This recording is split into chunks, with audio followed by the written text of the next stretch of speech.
Hi there, this is Mike Gwynn, and I'm here with John Scalia. Scalia. And we're in downtown Hollywood. We're actually at the farmer's market at the Grove. How's things going for you today, first of all? Things are pretty fire today. What kind of things have you been up to? Let's see. Started the day with a meditation in Beverly Hills underneath a redwood. You Had my know, coffee. just the usual. Just the usual. Only the standard stuff. Mike, is it Mike or Michael? Yes. Yes. All right. Mike with the mic. Michael with the mic. Anything but not late for dinner. Oh, okay. Okay. And the website is Mike G on the mic. Mike G on the mic. Somebody with big money has the mic on the mic. Yeah. So I'm Mike G on the mic. All you whales out there, hit him up. Mike G on the mic. He needs it. He wants you. And what's the page, your YouTube page for you, John? Oh, the Johniverse. Yeah, you can catch me at the Johniverse. And some of you guys might know, I've been around a while. Some of you might know me as one of the Brother Monkeys or one of the Ska Brothers. But the Johniverse, that's me. That's John Scalia Jr. You can find all my wildness there. But, oh, yeah, so I go to the Redwood. I'm like, have my coffee, all this stuff.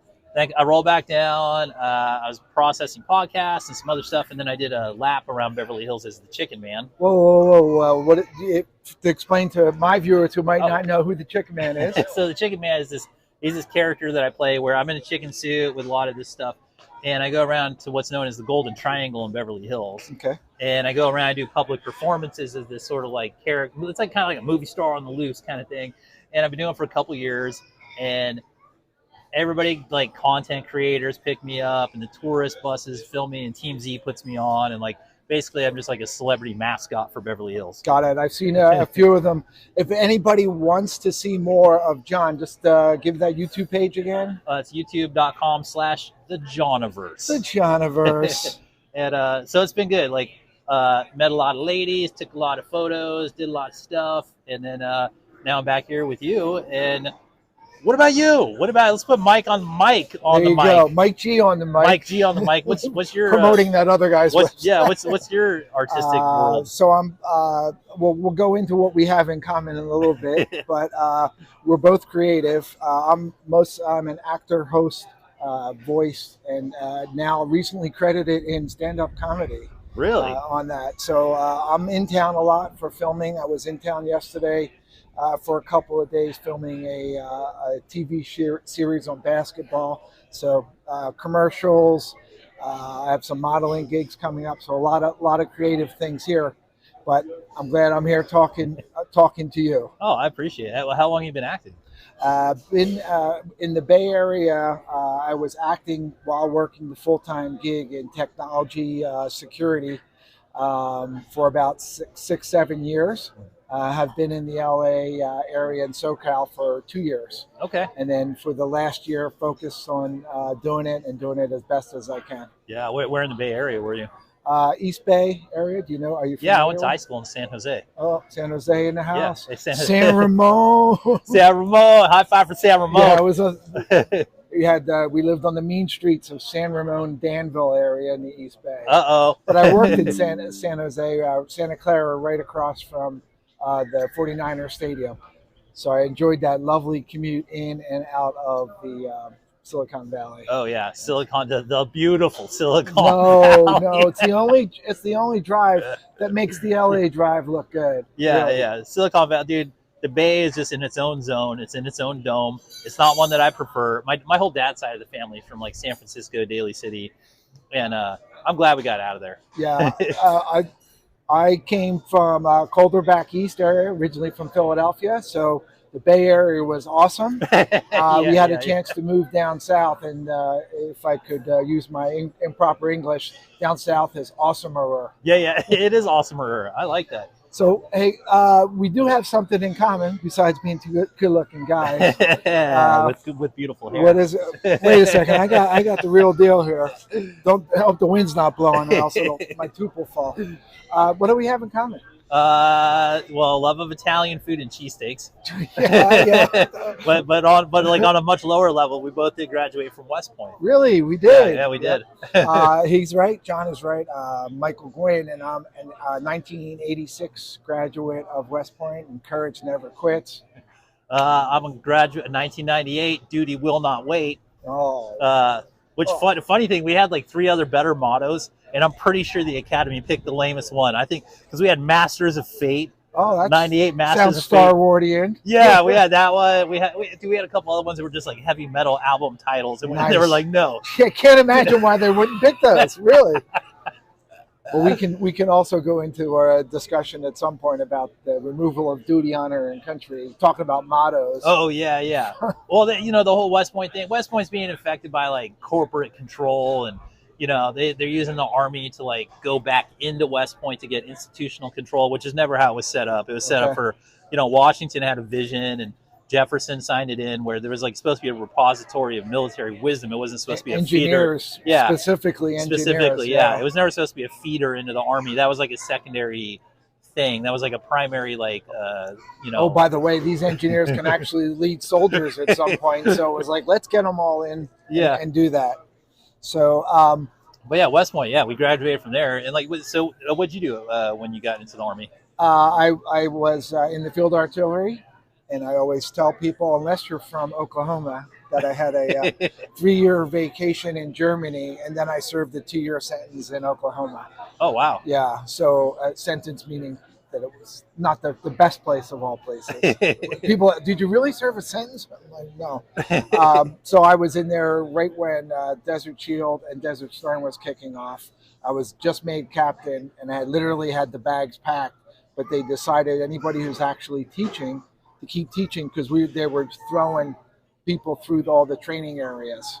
And we were at the home of field artillery. So I was briefing senior staffs that were going over to the desert, all the fun toys that were expecting them over there. Yeah. And we had challenges with our tactics and our preparedness to fight a desert war. We really weren't ready to do that. So a lot of the doctrine had to be analyzed and rewritten. Yeah. So, and you were part of that process? I was definitely part of that process. I briefed a lot of command staff before they went over to the desert. Okay. And top secret stuff. If you want to know anything, we could talk. Yeah, we'll talk later. We'll talk in the skiff. How about you? What was your post West Point life? So I went to flight school. I was an aviator. Ooh. I was specifically I was like an airborne air assault aviator. Wow. I went through flight school. I came out the other side as a Blackhawk pilot. And Blackhawk, for those who don't know, it's the UH-60 Alpha utility Lima helicopter. Yeah, honestly, except for like the first, like they had a little problem in the 80s because they kept crashing and killing everybody. But after they got past that, it was a fantastic helicopter because the Air Force used to call them Splat Hawks. Oh, really? Yeah, because the stabilator in the back would just like kick in. And for those of you who don't know, when you fly a helicopter, typically military helicopters fly no more than a couple hundred feet above the treetops. So any extreme changes in altitude is not good for the crew or the pilot. Got it. And but once they fix that, especially when it ends in zero acceleration at the bottom, it doesn't do anybody any favors. It's not good. It's not good. So I did that. They stationed me in Germany. Where in Germany? First station was Wiesbaden. Okay, I was in Nuremberg. I was on the other were you? side. So yeah. Okay. Here's a crazy thing. Maybe this happened to you. Is like my first job was air traffic controller XO. Wow. I didn't even know it existed. Wow. So what were you directing? Helicopters and planes? No. So I was in charge of all these air traffic controllers. Oh. Okay. That I didn't even know existed. And check this out. We were in Wiesbaden, which is in Frankfurt's airspace. And Frankfurt is the busiest airport in Germany, and it has the most freight and cargo, and it's Class C airspace, which is the most restricted. And we were in it, which means it's a zero. You can't make any mistakes in it. It's not like this isn't being out like in Alaska. No practice. No, because it's super expensive commerce and all this stuff. And we had World War II radar scopes. You wouldn't want to have any of the advanced stuff. No, never. That'd be to make it too easy. Anyway. So I did that. That job was crazy, but I did that job. Then I flew, and then they found out I was smart, and they hired me to work for a general. I was the executive officer for the. Did you wear this kind of outfit while you were working? I tried. I petitioned. I was this way on the inside. Nice, nice. They brought me up to work for the 5th Corps Chief of Staff, and we planned the Iraq War. And I started working for him December 2001 to June 02. And I also saw. Well, I saw stuff that I still can't talk about because I want to stay alive. There you go. And, good for you. We saw a bunch of stuff. And basically, I would go to the day job, and I would know what was going on, and then I'd watch the TV to see all the lies they were telling everybody. And it wasn't matching up. I lived the conspiracy theories. They were like, I lived conspiracy theories that people haven't theorized yet. And then I was like, well, I think I'm going to take exit stage right on this one. And I was like very quiet, and I got out. And then in 2005, when I really got out, I went into stand-up comedy and began this whole out here, or where were you? LA. I'm an LA native. Oh, okay. You're that one guy. I'm that one guy. I had to. It's my birthright. I couldn't leave. Nice. And then I came out here, and then through a lot. I've been out here since 2005, and I've done a lot of projects, and they've been exposed a lot.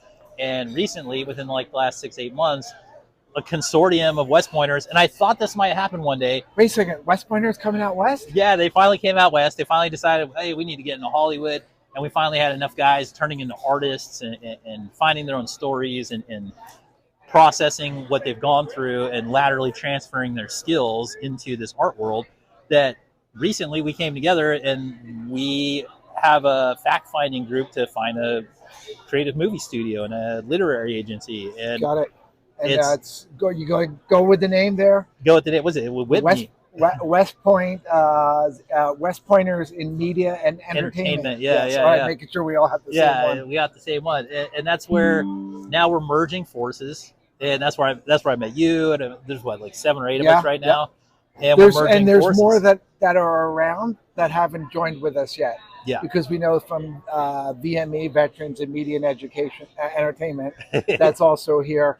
That there's a bunch there, and I'm also part of the American Legion Post 43, which is in LA also, and there's a few West Pointers in media and entertainment that we need to gather in. There's a big group yet to be, and we're kind of at the start of it. Yeah, we're at the start of it. We're sort of like starting the mafia. If I've been in Hollywood so long, everybody's got a mafia. That's like the open secret here. Is like any community, because it's mass communication.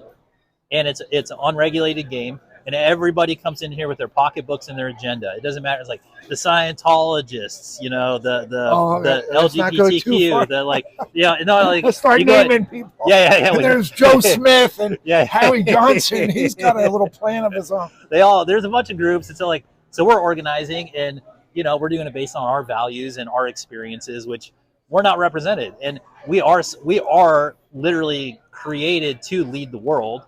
And so we have a very interesting, unique perspective, because not only are we trained and we know how the matrix is built and we've maintained the matrix and built it in places, we are the Praetorian Guard. So we've been keeping eyes on all these different, entities, and we have a very unique perspective that hasn't been properly brought to the world yet. And I think, us coming together is going to create a synergy of really positive, like really powerful perspective that's going to be good for everybody, because I trust that everybody that's in it is in it for the right reason. And so that's why I'm excited about us sort of coming together and meeting. Got it. And totally agree. And just to add on that, the synergy, that's my email, is all about synergy. 1 + 1 = infinity is on my LinkedIn. So I believe in all that. The one thing I think we bring as West Pointers, a couple things, is we definitely have a work ethic. So we're going to bust ass to can we say that on your show? Yeah, you can say whatever you want. You can say it on my show. Yeah. Don't go too far down the line past that. But we also bring integrity to that. And we've heard from a number of people that there's integrity issues. People say something and they do something else, or somebody trying to, take advantage of you. So hopefully with the West Point guys, we're going to try to do it the right way and bust our ass to do it. Yeah. And honestly, everybody at this point knows the general story of what the horrors are that are happening in Hollywood, the corruption parts. But I am here to say I've been working here a long time, and although that small minority of corrupt people have taken control of some of the power nodes and the gates, that era is done. That era is over. They're being removed. That was what was signaled by the Harvey Weinstein arrest. He was once considered an untouchable kingpin and a very corrupt kingpin by all accounts, to the nth degree, and now he's gone, and slowly all of that corruption is being drained out. And there are a ton of amazing, talented, wholesome, properly oriented actors, artists, agents, the vast majority of the industry is working in good faith of the Hollywood dream. And it's unfortunate that there's been this awful, evil lens put over it, for a lack of a better word, and that lens is being removed. And I feel like that's why we're being sequenced in. And like Hollywood needs to be under new management, and we're not the only ones, but that we're leader dogs. You know that we can't help it. Like and we put in our time. We've all put in time, duty to the country. Yeah. So we have served too. So now we're looking to add on. Let's get back to kind of you and your gig. Anything, any big plans coming up for your efforts? I know you have some projects you're working on. Yeah. Or that you can mention in public. Yeah. You know, I'm always working on stuff. The Chicken Man's got a life of his own. He's a big public celebrity in this weird, fun, eccentric way. So there's no predicting where that goes, but it just keeps growing. I did find out where he doesn't go, because I invited John down to the San Diego area. And if you go down there in a chicken outfit, you're instantly the Padres chicken. So I learned that. No, Sorry. you can't. No. You gotta read the room. Sometimes you got to read the city. Got it. Yeah, I can't go on the San Diego so chicken. You just turf. stay in that terrible area of Beverly Hills and the Triangle. I've been confined to a terrible golden cage. But yeah, so the Chicken Man's doing his thing, and there's a bunch of media coming off of that, and then obviously working with the West Point group. That's a fun thing. I'm getting invites now to like start coming in and do stand up again. And yeah, I've got acting game. I've got agents over at ASAP Talent Inc. For all you guys out there, casting directors, you can pick a camera, either one. You can cast me through ASAP Talent Inc. I'm in there. I've got a bunch of friends in the industry, across all the industries at this point. Yep. So, yeah, I don't know. Does that answer the question? Yeah, I think so. I didn't want to reveal anything before it was due time to be revealed. But you're working on a lot of stuff. Acting on that. So good luck with that. I have some acting projects coming up. If anybody wants to follow me, Instagram, it's that Synergy. It's MG for Synergy is my Instagram handle. Michael J. Gwynn, and then we'll soon to have the broadcast channel of Mike G on the mic. Ooh, to do that. What's your plan? What's your forecast for the year? My plan is yes. I put out earlier that it's the baby talking goo goo. Language I posted, and it says, here's all my detailed plans for 2024. So I do have some projects coming up with some potential movie things. I do have a modeling thing coming up, so I have my fingers and looking to expand on the comedy and the West Point group. I get it. Also. Yeah, you got it together. Yeah, well, it isn't together, but it's going. The truck is moving. The truck is moving. Yeah. Anything else we want to touch on? We got just a bunch of stuff we can touch on. Let's see. In terms of LA is awesome, and LA works better when you collaborate, right? Interesting. And at the bottom, I love you setting up all my lines. At the bottom of my signature block is "Together we succeed." Oh, high five! I live by that. That when we work together, we both succeed. We all succeed when it's a whole group that's working together. Yeah, I agree. And the trick I think that people fall, or the problem people fall into, is to develop. You need to develop solo, you need alone time to develop and stuff. But once you got to bring something to the party. But then you got to bring something to the party. Yeah, if you're gonna go a potluck, you got to go home and cook it before you bring it. And but I feel like once you've cooked it enough, then you go find the party to take it to, and I feel like that's where we're at. I feel like I think that's a general sentiment right now too in LA, because LA's basically been shut down for about a year and a half through strikes and business practices and COVID. Really, it really didn't come back too much from COVID yet, to be honest. Well, it's COVID, and then it was the strikes, and there's one more crew level union agreement that has to be done. So what I'm hearing from the sets, all the geniuses, so take it for what it's worth, but it is from the people who are actually on the sets with me. They think the summer months are really when things are going to be picking back up again. Yeah, which the money faucet was supposed to get turned on in December, because look, the guys, the executives who own the studios, only 5 to 6 studios are owned by non-artists at this point. There's pure corporations. Apple and Amazon aren't even media companies, but now they are. And they said from the outright that they just wanted to starve people out of their houses and their apartments, and that's what they've been doing. So any of this maybe we'll get it next month. Nah, they're just choking everybody out of the game. They said they would do it, and they're doing it. And that's just being men about it. I think that we can create new things that are outside of their systems. I think that's why the West Point thing is so critical. And I think if you're watching at home, if you're an artist at home or somebody, you need to like be in a mode of radical self-reliance right now, because the systems aren't really going to come back. And if they do, they don't really want you in them. That's why they push so hard for AI, and they got AI clauses in there that are going to allow them to decimate the industry. And just like where they had the movies took over, or the movies took over from the theater, TV took over from the movies. When every TV, then cable took over from TV, and we have to change, adapt and overcome. I think that's a Clint Eastwood line. Yeah, adapt and overcome. Yeah. I mean, on the real level, like the movie. So people don't even think about it. So the theater owners are not owned by the studios. And the studio owners have notoriously treated the theater distributors awful. Just through time. So what they need is an alternative. They need independent studios to come in and say, hey, you know what? We'll give you a better deal. Here's quality, right? Like there's studios that are doing that, and that is the American way. It's like if that system is like messed up, or if the amount of entropy in the system has caused it to be non-useful, stagnant, or not working, just not working, which is basically what we're at. It doesn't matter why. Necessarily, it's all gridlocked and the entropy is kicked in. It's time to create new systems, and like systems that are fairer and address these points, and maybe they aren't such huge money grabs, because that's not what Hollywood's about. Hollywood didn't rise to prominence because of a money grab. Hollywood rose to prominence because it's providing perspectives that people need and enjoy. Got it. And take them away from their reality when they go to a theater, or they turn on the TV, or they watch through their phone, even for short periods. So hopefully provides good escapism. Yeah, well, and honestly, there's like a million things. Like sometimes you go into a movie for escapism. Sometimes you go in for hard reality. That was the story of like 60s cinema verite.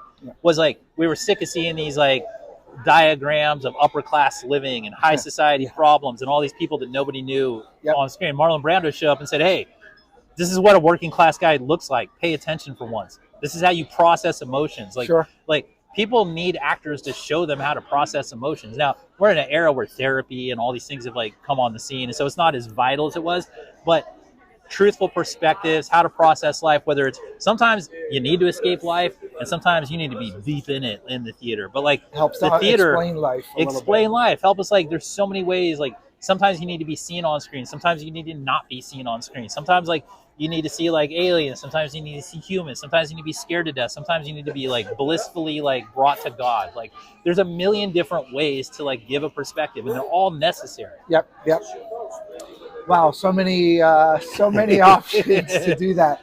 Why don't we call this one, and we'll wrap it up, and then we'll get together again and maybe do a few short ones. And maybe some updates. Go from there. That's just crazy. All right, great to see you, John. Thank you for sitting down with us. We're at a beautiful location here at the Grove. I appreciate it. Thank you. Any other closing thoughts from you? No, just all great vibes for you and anybody watching, and let's do this together. Let's be a successful human species. Awesome. Take care, everyone. Have a great one.